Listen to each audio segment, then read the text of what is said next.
Moving to after the war and commemoration, the other received wisdom that we would hold nowadays is that the First World War was completely wiped from the institutional memory or the popular imagination in the South after the First World War. But that's not what you believe. No, I think commemoration of the war and Remembrance Day and those annual celebrations which occur, or commemorations which occur in November every year and in the North in July for the Somme, are very, very important in Ireland and are big public events in the interwar period.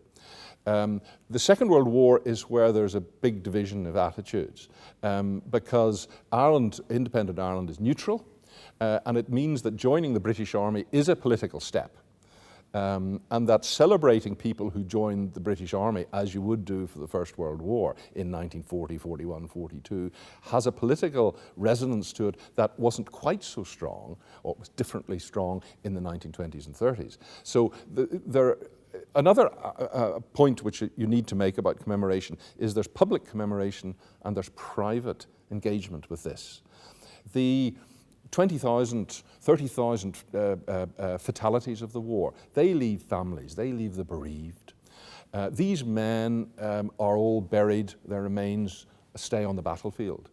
And so going to a war memorial might be the only way that you can properly commemorate and think about your lost ones. So there's a whole series of private engagements going on to this, all these families in different ways, in requiem masses, in veterans parades, individually. And that occurs constantly all the way through. It dies off a bit as the memory goes, as the people themselves die out. But it's picked up again in recent years. Certainly in the 1990s and 2000s, there's been a huge recovery of Ireland's part in the war. And I think it reminds us of this common experience that Irishmen had of all sorts that we can buy into, whether we're, dyed-in-the-wool loyalists or even still Republicans. So even after, as we mark 100 years, perhaps we might remember that? Well, I think there is something good to be taken from those terrible circumstances. I mean, I'm not going to be too starry-eyed about this. It's not the answer to our political problems in Ireland one way or the other, but it's one place where we can find common ground.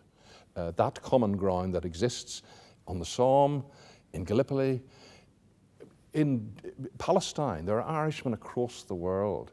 I went to Jerusalem a few years ago, and there's a wonderful cemetery in Mount Scopus in East Jerusalem, a place of great tranquility, and it's full of Irish graves.